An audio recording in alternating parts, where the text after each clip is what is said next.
Muito bem, começando então a terceira parte aqui da correção do nosso simuladão. Sem mais delongas, prosseguiremos aqui com direito processual civil. Você confere aí na tela. Vamos lá. Então, a suspeição do juiz 37, que conheceu em outro grau de jurisdição. Não, isso aqui é impedimento. Quando qualquer das partes for credora, devedora, sua, de seu cônjuge, companheiro, parente, em linha reta até terceiro grau, inclusive, isso aí. Essa é a causa de suspeição. Quando promover ação contra outra parte, impedimento. Quando for sócio, membro de direção, impedimento.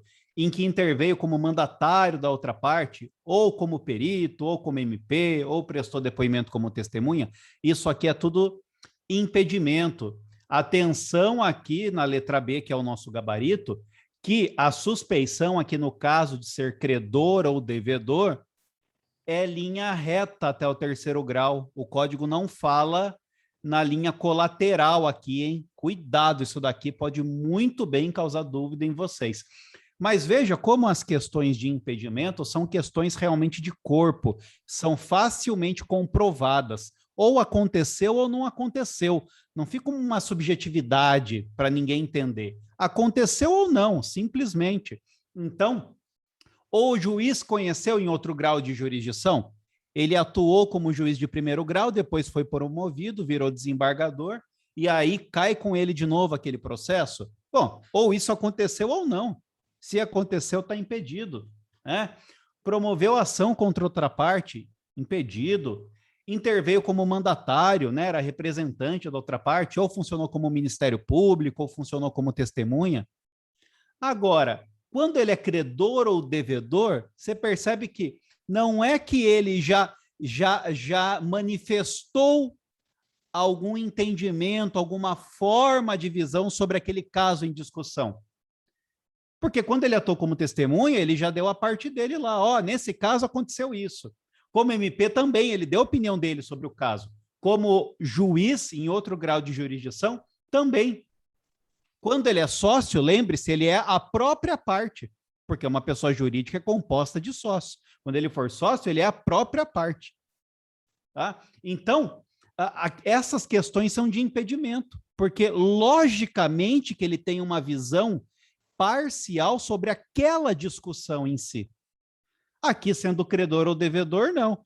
É suspeito. Quer dizer, se você é credor ou devedor, tudo indica que você vai preferir que o seu devedor ganhe para ele ter dinheiro para ele te pagar. Mas não é uma certeza que você vai atuar dessa maneira, mas há uma suspeição, né? Então, aqui, 37, letra B. 38. De acordo com o CPC, aos auxiliares de justiça, da justiça, com exceção do perito, aplicam-se as hipóteses de impedimento e suspeição? Não é com exceção do perito, inclusive o perito, né? Perito é auxiliar da justiça. Então, esse com exceção está errado. Aqui, com exceção do oficial, do perito, do chefe de secretaria não se aplicam? Também está errado. Aplicam-se a todos estes aqui. Todos estes são auxiliares da justiça. Com exceção do mediador, também não. Inclusive o mediador, né? Não é com exceção. Inclusive ao oficial de justiça, aplica-se? Então, agora sim, inclusive ao oficial, tá? Todo mundo. E aqui, de novo, o mesmo erro, com exceção do perito, tá? Então, letra D, porque todos estes auxiliares, perito, tradutor, intérprete, né, mediador, escrivão, secretário do tribunal, oficial de justiça, todo mundo, todos estes são auxiliares da justiça, tá? Agora, se ele colocasse testemunha aqui, estaria errado, porque a testemunha tem hipótese, sim, de pessoas impedidas e pessoas suspeitas de serem testemunhas, mas cuidado, em relação à testemunha, eu tenho um artigo só dela. Então, se eu falar assim, ó, os mesmos casos de impedimento e suspeição do juiz são os da testemunha? Não, porque não são os mesmos casos. para hipótese de testemunha, tem artigo só delas, só das testemunhas. Então, se colocasse testemunha aqui, estaria errado. Então, inclusive testemunha, não, aí estaria errado, tá bom? Então, 38, letra D de dado. De novo, hein? Artiguinho de impedimento e suspeição, dá uma lidinha, dá uma resumida. CPC comparando com CPP é sempre bom, tá? Contador, o William aí tá esperto, né? Então, 39. Clara foi condenada ao pagamento de alimentos. Clara? Ué, mas uma mulher condenada ao pagamento de alimentos pode isso? Lógico, né, gente? Senão seria uma medida discriminatória, não é só homem que pode ser condenado. Embora os homens sejam, lógico, a maioria, né? A maioria dos pais que saem para comprar cigarro são os homens, né? E nunca mais aparecem, que dó. Agora, no nosso exemplo aqui foi a Clara, hein? Clara foi condenada a pagar alimento. Segundo a legislação vigente, assinale a alternativa correta. Clara poderá ser condenada à prisão em regime aberto se não cumprir o pagamento? Não é aberto, hein? É regime fechado. Vai ficar trancada. Não é aberto, não. Não é aberto, não. B. Por ser militar, Clara poderá requerer que o desconto seja efetuado em folha. Verdade. Para o servidor público, civil ou militar, os descontos das prestações de alimentos podem ser feitos em folha de pagamento. É isso mesmo. Então, 39 é a letra B de bola, tá? O cumprimento da pena desobriga o pagamento das prestações? Não. Então, o cara lá, o pai, não paga alimento, ficou devendo e vai preso por conta disso, né? E aí, ele ficou 3 meses preso. Quer dizer que não precisa pagar 3 meses de pensão? Não. Porque a prisão é um incentivo, é uma coação para que ele fique mais incentivado a pagar logo. Não é para substituir a prestação, né? Letra D. Clara tem o prazo de 5 dias para quitar os débitos. Não, são 3 dias, né? A soma das parcelas devidas por Carla não ultrapassará 60% de seus ganhos. Também não. Tá? Tá errado. O código dá porcentagem? Se der, eu acho que ele fala em 50%. Deixa eu dar uma olhada aqui. Vamos abrir o CPC, acho que já está aberto o meu aqui. Vamos ver.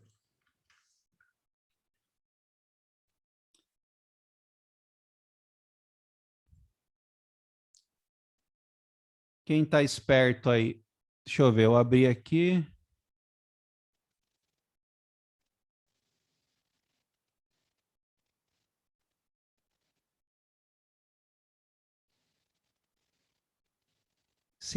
É isso mesmo. Ó. Então é isso que eu estava na cabeça, 50% mesmo, tá bom? Não, William. 50, viu? Olha lá no 529, parágrafo 3º. Tá?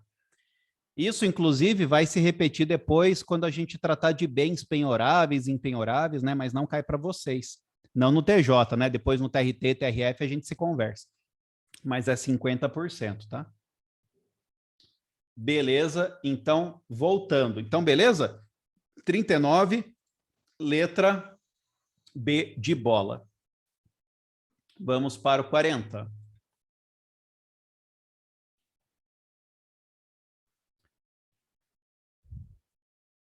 A apelação terá efeito suspensivo e começa a produzir efeitos imediatamente após a sua publicação, né?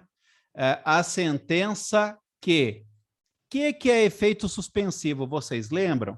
Efeito suspensivo é a capacidade que o recurso tem de estancar, impedir que a decisão combatida comece a produzir efeitos. Por isso que eu falo suspensivo, ele suspende os efeitos daquela decisão.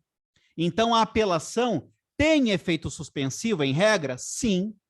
Quando você apela, aquela sentença não produz efeitos. Eles estão suspensos. Eu não começo a cumprir a sentença se houve a interposição de uma apelação.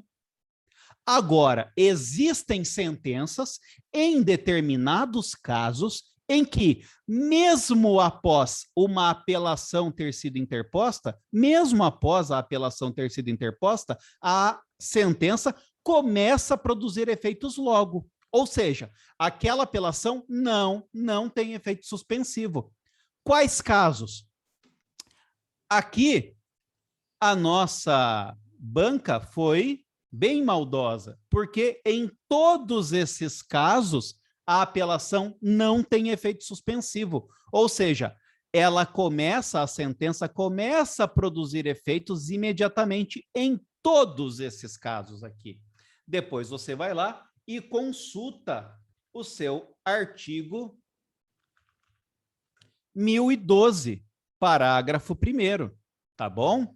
Então, a banca copiou e colou o parágrafo 1º do 1012, que homologa a divisão, demarcação de terra, que condena a pagar alimento, que extingue sem resolução de mérito, ou julga improcedente embargo de execução, julga procedente instituição de arbitragem, confirma, concede e revoga a tutela, decreta interdição. Todas essas sentenças começam desde logo a produzir efeitos. Mas, Saulo, apelaram. Não importa. Pode começar a cumprir a sentença, porque essa apelação não tem efeito suspensivo. Beleza, gente? Então, qual que dá aqui para gente? 40 vai dar a letra E, né? Que marcou todas. Letra E. 1, 2, 3, 4 e 5 são verdadeiras. Difícil, né? Essa que é a banca copia e cola são as mais difíceis, porque é aí que a gente se embola. 41. A respeito das audiências e da produção de prova, assinale a opção correta. Somente é cabível a audiência de conciliação ou de mediação se os direitos forem disponíveis, se os direitos envolvidos no litígio forem disponíveis. Somente é cabível a audiência de conciliação ou de mediação se os direitos forem disponíveis. Está correta essa, né? Tem que ser disponível. Se for indisponível, não cabe.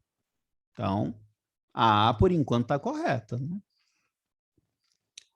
A audiência de instrução e julgamento poderá ser adiado por atraso injustificado de seu início em tempo inferior a 15 minutos? Não. Né? Em tempo inferior a 15 minutos, não. Em tempo superior a 30. E como que é esse atraso aqui? É do magistrado que não compareceu, tá? Sem motivo justificado. Então, quando a parte atrasa, pode adiar a audiência? Não, não é a parte. É quando o magistrado atrasa, e aí é superior a 30, né? Agora, calma aí, porque o Estatuto da Ordem fala em 30, né? Deixa eu ver se eu estou confundindo aqui. Se o nosso CPC fala em 30 mesmo. Não, então... não, é 30 mesmo. Então, beleza. Por atraso justificado seu início em tempo superior a 30. Maravilha. 362 está em concordância com o Estatuto da Ordem. Maravilha. 30 minutos, como eu expliquei. O sistema processual vigente no Brasil adota o sistema presidencialista de inquirição, sendo vedado às partes formular perguntas diretamente às testemunhas sobre os fatos articulados. Não. O sistema processual nosso, como que as perguntas são feitas? Diretamente ou por intermédio do juiz? Por intermédio do juiz. Tá? Então, as partes não podem perguntar diretamente, é por intermédio do juiz, mas não é presidencialista, né? Não é esse sistema presidencialista, não. Ó, vamos lá na parte de testemunhas.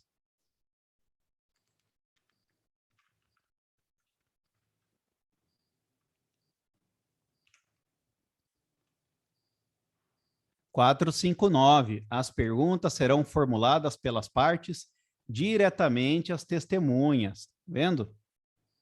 Então, é diretamente. Então, por que está errado aqui? Porque está falando que é vedado às partes formular. E é possível, né? Então, letra C, equivocada. É possível, sim. Eu falei o contrário, eu acho, né? Se eu falei o contrário, fica aqui já retificado. Pode se perguntar diretamente, diretamente. No trabalhista e no CPP é que não pode, tá? CPC pode perguntar diretamente. Então, se eu falei o contrário, já fica retificado.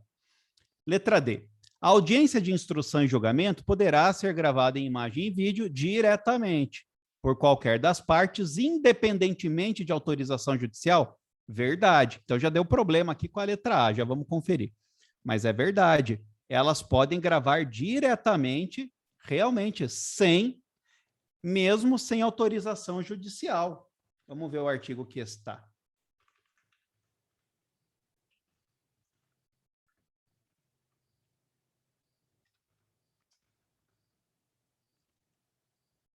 É, 367, parágrafo 6º. A gravação pode ser realizada diretamente, independentemente de autorização judicial. Então, letra D, correta.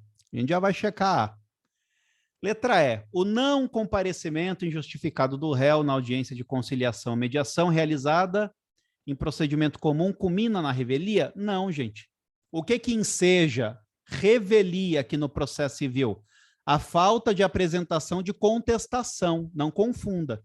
Se a parte não comparece na audiência de conciliação e mediação, qual é o efeito? Quem lembra? O efeito, gente, é que ela poderá ser mutada por ato atentatório à dignidade da justiça, né? Em até, acho que 2% do valor da causa. Vamos confirmar aqui?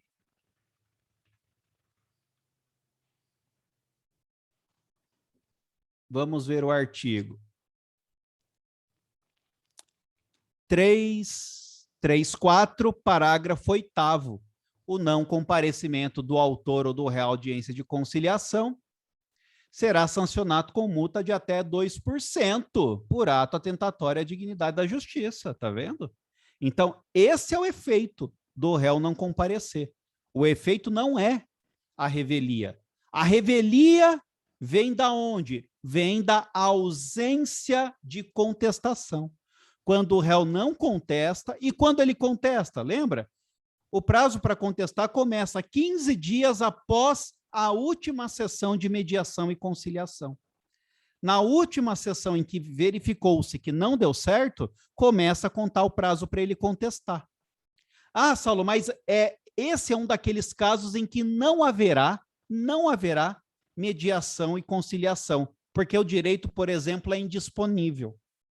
Ah, se não haverá, então a citação do réu não é para comparecer, aliás, não é intimação para ele comparecer à mediação, que não haverá. A citação será para ele contestar. Então, o prazo para contestar começa da citação do réu. Então, veja que vai mudar de processo para processo. O prazo para contestar começa quando? Depende. No processo que tem mediação e que tem mediação e conciliação, começa da data da última sessão. Aquele processo que não tem mediação e conciliação começa da citação do réu, né? Lógico, agora você sabe, né? É da juntada da citação, né? Da juntada da cartinha cumprida ou do mandado cumprido aos autos. Da juntada dessa carta ou da juntada do mandado cumprido é que vai começar a contar o prazo para ele. Beleza? Então a letra E está equivocada por causa disso. Agora vamos checar a A e a D? Vamos ver aqui o porquê que a letra A está certa ou errada. Somente é cabível a audiência de conciliação e de mediação se o direito envolvido for disponível, né? Isso é verdade. Vamos ver se tem um artigo que fala exatamente isso.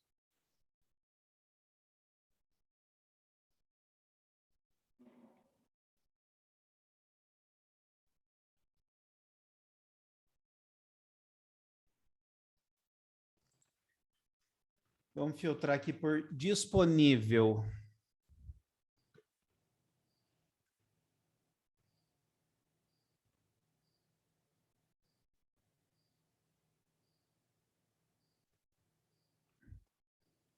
Essa aqui está correta sim, viu, gente?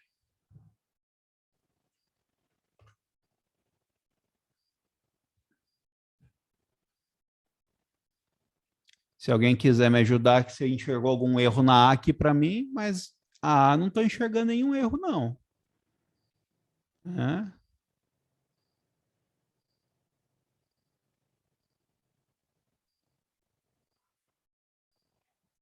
Não tem erro na minha visão. A A está correta. Estou até tentando achar alguma coisa aqui, mas não tem, não.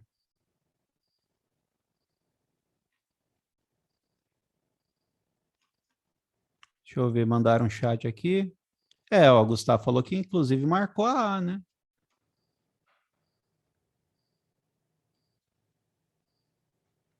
Da audiência de conciliação.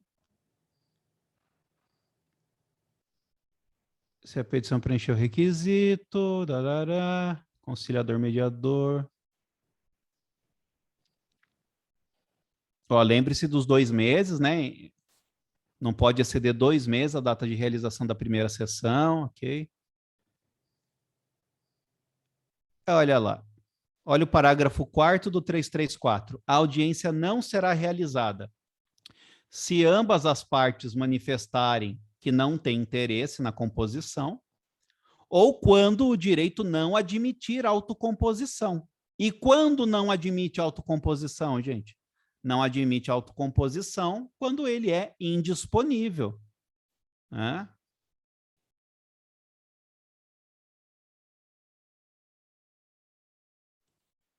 Então, vou filtrar por autocomposição aqui para ver se a gente descobre mais alguma coisa.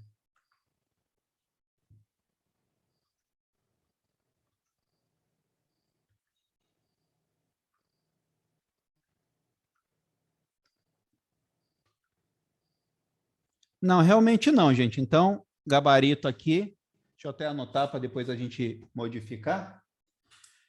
O gabarito da 41, letra A, está correta, ou a D. Tá? 41, A ou D. Prossigamos. Deu um trabalhinho a mais aqui só para a gente checar, né? Mas é isso mesmo.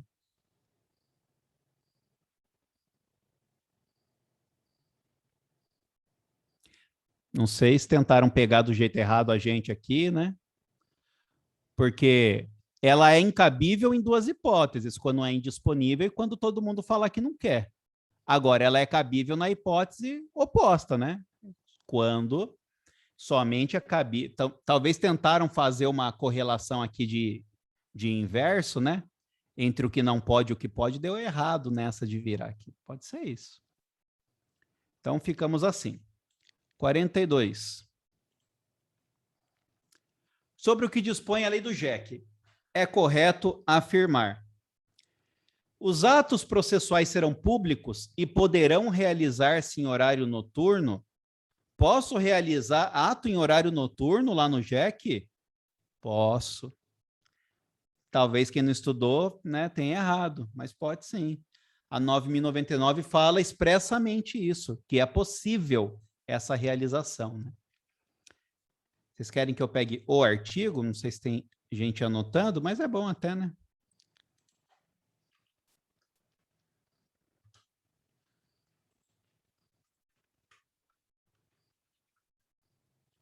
Artigo 12, tá bom? Artigo 12 para quem está anotando.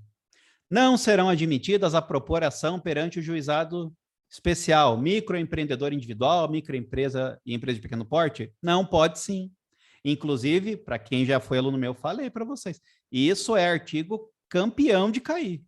Então, veja com muita calma, né? Essas pessoas são sim, né? São sim, elas podem. Então, são as pessoas físicas, né? Que podem, físicas, mais as microempresas, empresas de pequeno porte, né? E microempreendedor podem sim, né? As organizações sociais de interesse civil e interesse público, os CIPs também pode, e sociedade de crédito ao microempreendedor. Então, aqui está errado falar que não pode, pode sim. Nas causas de valor até 30 salários mínimos, eu não preciso de advogado? Não, é até 20, tá? Então, o ius postulandi, aqui no juizado especial, o que é o ius postulandi? Capacidade de postular, capacidade de estar em juízo. Quem tem os postulantes no Brasil? Advogado. Mas o cidadão também tem algumas hipóteses. Por exemplo, na Justiça do Trabalho, você tem os postulantes, sabia? Você não precisa de advogado para entrar com uma ação trabalhista, nem para responder por uma. E aqui no JEC também, só que é até 20 salários, tá bom?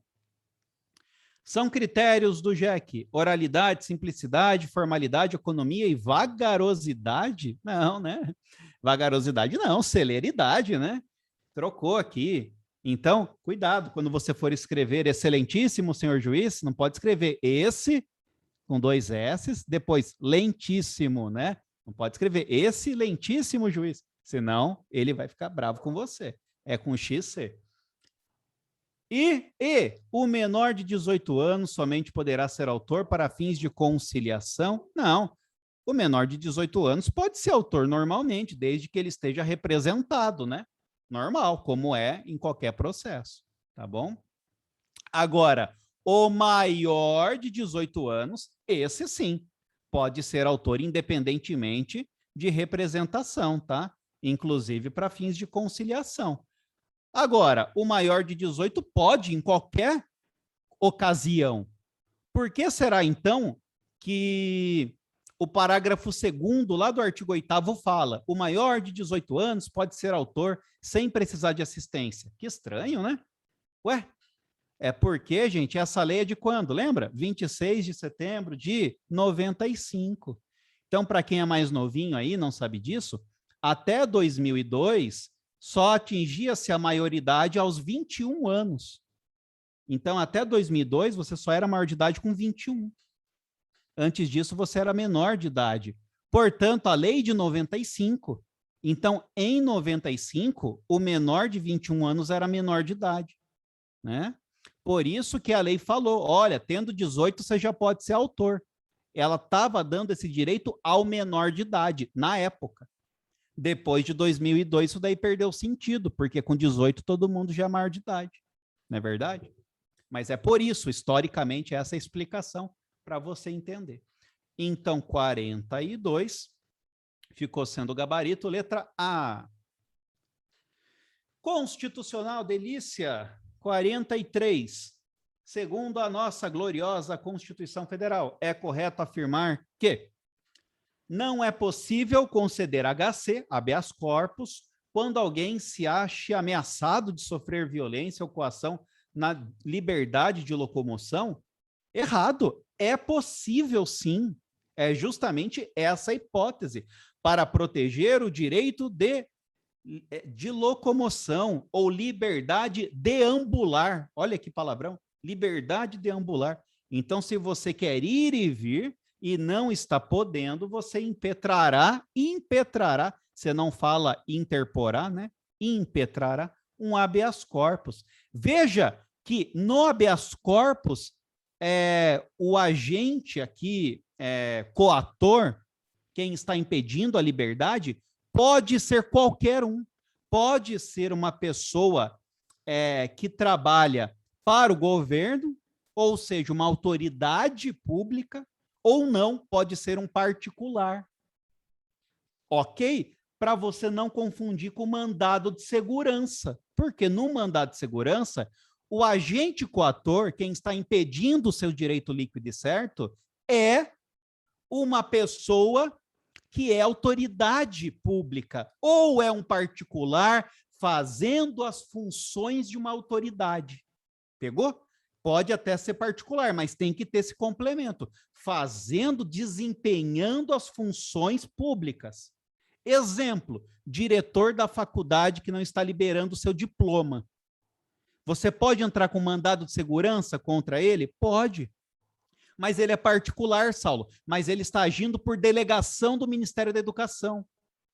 Quem chancela, quem carimba o seu diploma de formado é o Ministério da Educação. Por exemplo, meu diploma de Direito, quem que carimbou? Foi a São Francisco, a USP. Apesar de eu não ser formado por lá, mas ela exerce um papel de autarquia, ela vai controlar os diplomas lá de Direito aqui do estado de São Paulo. Então, meu diretor, quando expede o diploma, está fazendo por delegação pública. Tá bom? Então, mandado de segurança, ou autoridade, ou agente fazendo as vezes de autoridade. Beleza? Já no HC, tanto faz. Pode ser particular. Ah, Saulo, tem que ter esse complemento particular no exercício de função pública? Não. Particular, ponto final. Se o seu vizinho estiver prendendo aí a mulher dele, você pode entrar com HC contra o vizinho. Tá bom? Então, letra A errada. B. Constitui... Opa, perdão. 43B. A prática de racismo constitui crime inafiançável e imprescritível. Ponto. É a letra B. Exatamente isso, tá? Então, lembre-se, lá quando a gente vai fazer essa divisão na Constituição, lembra? 3T hediondo, tráfico, tortura e terrorismo / hediondo. E qual é o outro grupinho? Racismo e ação de grupos armados. São dois grupos. 3T hediondo é um grupo, racismo e grupos armados é outro grupo. Todos eles são inafiançáveis. Beleza, você não confunde já.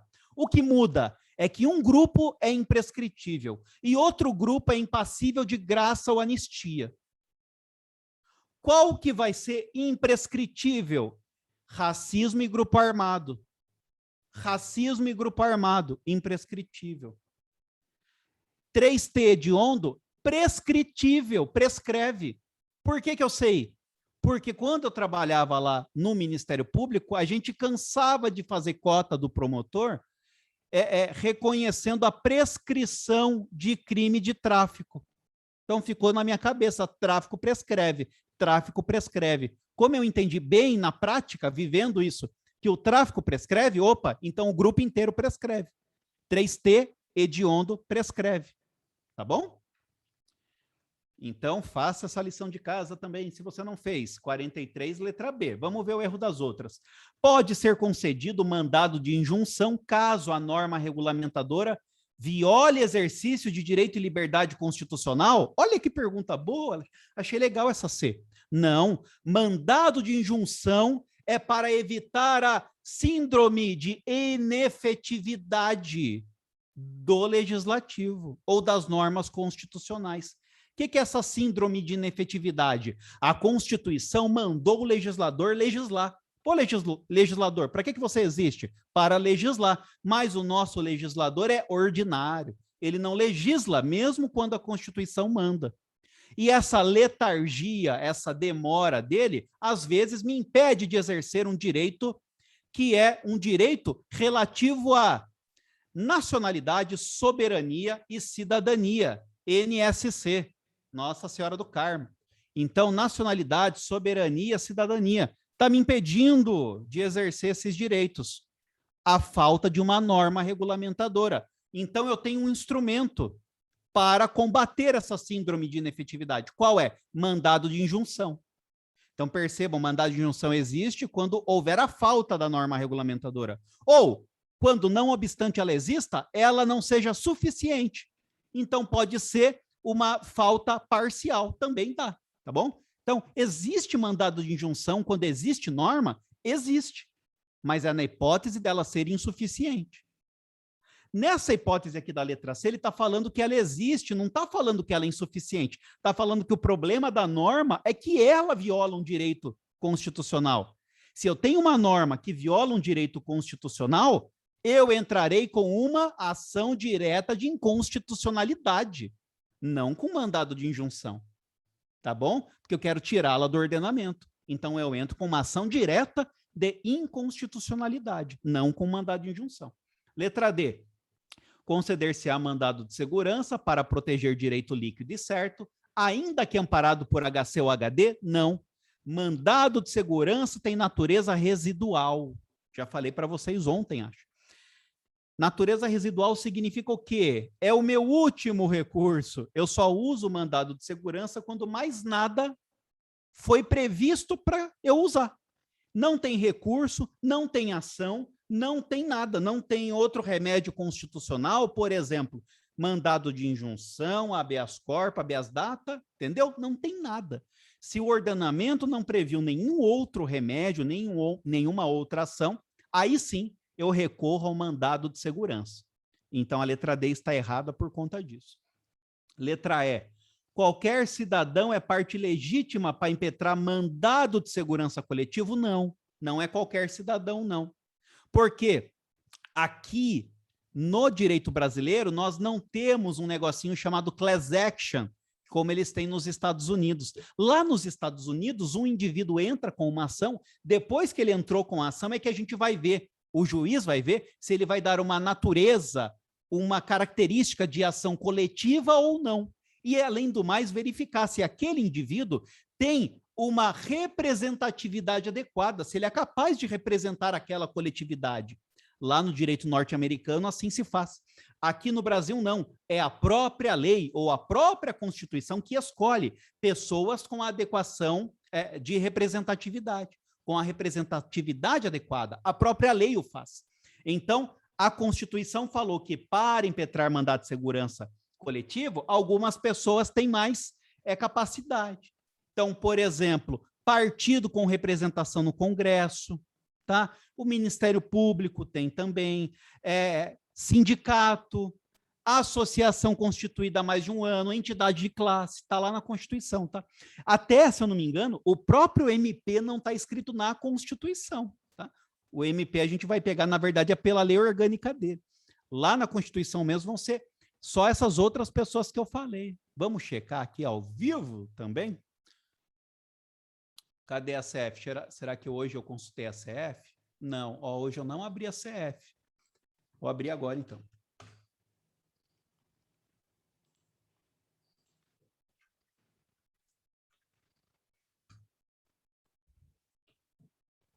Partido político com representação no Congresso, organização sindical, entidade de classe e associação constituída há um ano. É isso aí, tá?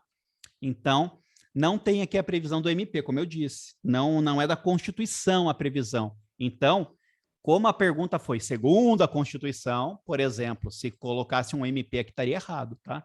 Cuidado com isso. Está lá no artigo 5º, inciso 70, tá? LXX da nossa gloriosa Constituição. Beleza, então 43 foi letra B de bola. 44. Otton, olha que nominho, Otton, cujo pai é polonês, meu Deus, e a mãe é brasileira, nasceu no Canadá. Que mistura, hein? Durante uma viagem da mãe a esse país, a serviço do Brasil. Ah, tá, eu que comi bola aqui na hora da vírgula. Ele nasceu no Canadá durante uma viagem da mãe, tá? Que estava a serviço do Brasil. Nos termos da CF, o Otton poderá naturalizar-se brasileiro caso venha residir por pelo menos um ano ininterrupto no Brasil? Não. Não, porque ele não precisa se naturalizar, você lembra? Ele já é nato, nasceu no estrangeiro com um dos pais a trabalho do Brasil, ele é nato. B, poderá naturalizar-se caso faça a opção a qualquer tempo pela nacionalidade brasileira, ainda que resida no estrangeiro, também não tem nada a ver. C, é brasileiro nato, perfeito, é nato, é isso aí. Será considerado nato desde que a mãe retorne ao Brasil? Nada a ver também. Não poderá se naturalizar, uma vez que seu pai é polonês. Não, coitado. Ele já é nato. Quando o brasileiro é nato, então, gente? Quando é nato? Vamos lá? Quando ele nasceu no estrangeiro com um dos pais trabalhando para o Brasil, quando ele nasceu no estrangeiro sem nenhum dos pais trabalhar para o Brasil, mas os pais foram registrá-lo lá no consulado, na repartição, foram registrar, ou quando nasceu no Brasil, né? Nasceu no Brasil já é nato. Agora, se na segunda hipótese, quando os pais não registraram o Otto lá, por exemplo, os pais não estavam a serviço do Brasil e não foram registrá-lo lá no consulado, esse Otto pode virar brasileiro nato? Pode. Desde que, após completada a maioridade, a qualquer tempo, ele venha residir no Brasil. Tem que vir para morar. Depois da maioridade, a qualquer tempo, ele vem para morar e pode ser. Ah, Saulo, aí ele vira naturalizado? Não, aí ele vira nato. tá bom? Não é naturalizado. Beleza? E o naturalizado? O naturalizado é o cara que é estrangeiro. Ele não nasceu no Brasil. Ele é estrangeiro, mas ele está morando aqui. E aí ele pede para se naturalizar. Tá? Então, 44, letra C de cachaça. 45. Benício, funcionário do INSS. E esse concurso do INSS, sai ou não sai? Dei aula numa turma para o INSS já tem 2 anos, coitados. Benício, funcionário do INSS, acaba de ser eleito para exercer o mandato de prefeito no município de Torres. De acordo com o texto da fantástica Constituição sobre a matéria, para que ele possa exercer a chefia do executivo, o que o Benício tem que fazer? Vamos ver? Ele vai ser exonerado do cargo efetivo? Não, não é exonerado, não. Ele será licenciado, afastado sim. Mas exonerado não, porque exonerado é uma hipótese de vacância do cargo, de interrupção do vínculo com a administração. Na exoneração, você perde o vínculo, você não volta mais, a não ser que seja por novo concurso. Não é exoneração, letra A está errada. Letra B, vai acumular o cargo de servidor do INSS de prefeito? Não.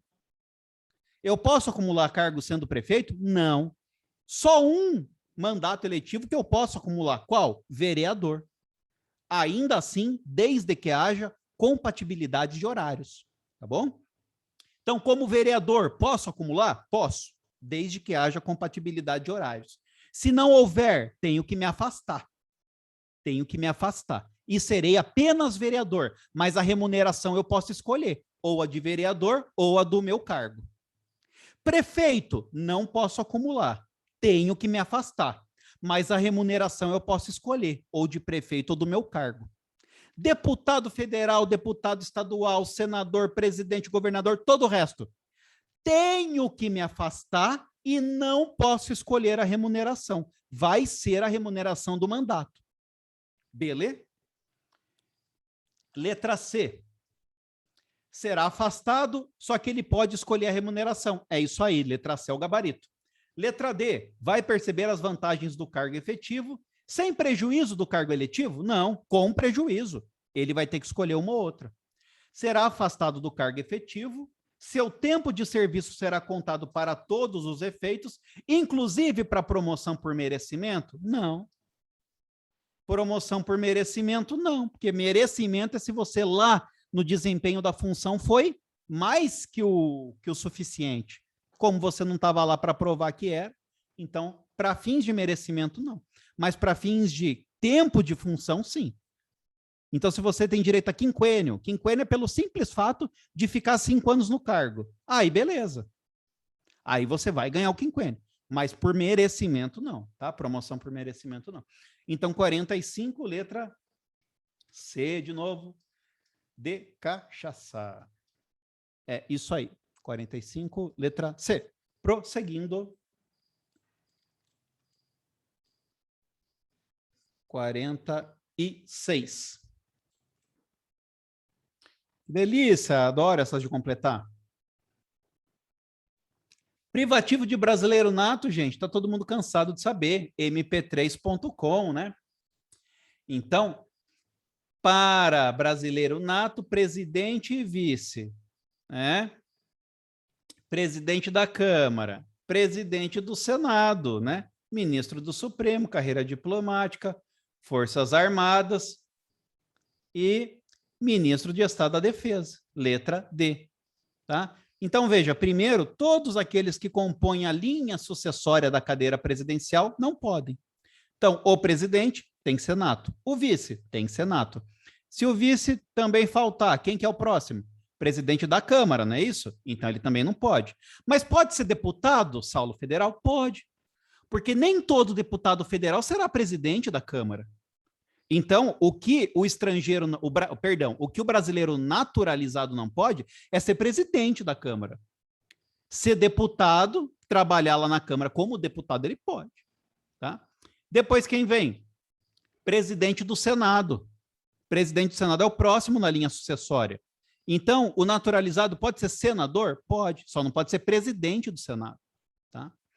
Quem vem depois? Presidente do Supremo. Ah, Saulo, mas aqui não é presidente do Supremo que está escrito, é ministro do Supremo.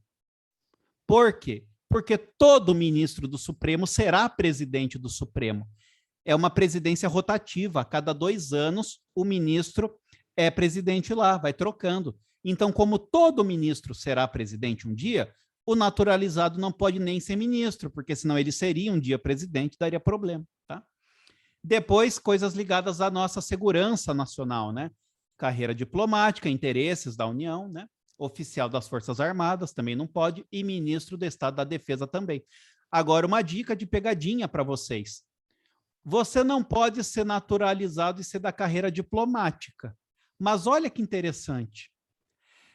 O chefe do membro da carreira diplomática, que é quem? O ministro das Relações Exteriores, este a Constituição nada fala.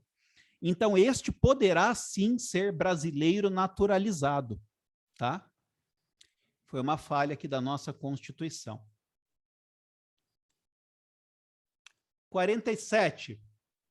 A respeito das garantias, a respeito dos direitos e garantias fundamentais. Assinale a alternativa que está de acordo com a Constituição Federal. Não haverá pena de trabalho forçado e cruel, mas pode ter de banimento? Não, não pode nenhuma delas, nem de banimento, tá?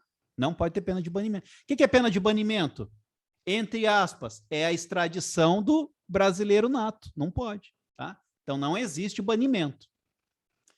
B. O preso tem direito à identificação dos responsáveis por sua prisão ou por seu interrogatório policial. Verdade, tá lá no artigo 5º. É direito fundamental do preso, tá? Letra C. A prisão de qualquer pessoa e o local onde se encontra serão comunicados em 48 horas ao juiz competente? Não. Aí você vai falar, essa aula é 24, né? Não, é imediatamente que está escrito. Imediatamente. Mas, se você está esperto com o CPP, você sabe que o auto de prisão em flagrante, o documento, o auto, eu tenho que fazer em 24 horas. Então, existe um prazo a ver com prisão. O auto de prisão em flagrante será feito em 24 horas. Mas a comunicação ao juiz é imediata. O mandado de segurança coletivo somente pode ser impetrado por associação legalmente constituída em funcionamento há pelo menos 2 anos? Não, 1 ano, 1 ano. O que se fazia antes como pegadinha? Trocava a associação por sindicato. Então falava lá, em sindicato, em funcionamento há pelo menos 1 ano. Não, esse requisito é da associação, não do sindicato, tá? Conceder-se-á habeas data, sempre que a falta de norma regulamentadora torne inviável o exercício dos direitos e liberdades constitucionais ligadas à nacionalidade, soberania e cidadania? Não, é mandado de injunção. Habeas data serve para o quê? Para conhecer, ter acesso a uma informação sua. É ação personalíssima, eu não posso entrar com habeas data para outra pessoa. Informação sua, tá? Ou para retificar uma informação que está equivocada. Então, para conhecer ou para retificar, tá? Isso é o que está na Constituição. Lá na lei do habeas data, a gente descobre uma outra hipótese, que é para, mesmo você tendo acesso e mesmo não estando errada, para você poder explicar o que está lá. Então, tá certo que está aí, mas eu quero justificar, quero explicar. Mas a Constituição só dá essas 2 alternativas, né? Para conhecer e para retificar, corrigir. Tá bom, gente? Então, vou ficar por aqui, porque eu já estou atrasado para o próximo compromisso. Nós ficamos assim, tá? Vocês me lembrem na próxima aula. Vamos fazer a 48 rapidinho aqui, vai. Francisca procurou órgão público para corrigir informação pessoal. Porém, o funcionário disse que não seria possível, realizar alteração. Acabei de explicar para vocês, né? Então já aproveita a explicação. O que serve nessa situação? Habeas data, né? Ela quer ter acesso à informação? Não, ela quer corrigir. E a informação é dela, olha, é importante esse dado. A informação é pessoal, tá? Se fosse informação da filha, já não daria, tá? Ah, mas minha filha é incapaz. Não pode. A sua filha que vai entrar, nem que seja representada por você. Você percebe que tem diferença? Né? Então, mas aqui é ela mesmo para corrigir dados dela mesmo. Então, habeas data 48, letra A. Então, agora a gente vai da 49 em diante. Vocês me lembram aí, principalmente quem está participando, todos os encontros aí. Muito obrigado. Laís, Fernando, William, Elisângela, Gustavo, estão aí desde o primeiro. Muito obrigado. Tá? Então, vou encerrar aqui o compartilhamento. E você que está vendo gravado, fique aí com o vídeo logo abaixo da correção do nosso super simuladão. Valeu, força e foco aí na reta final. Valeu!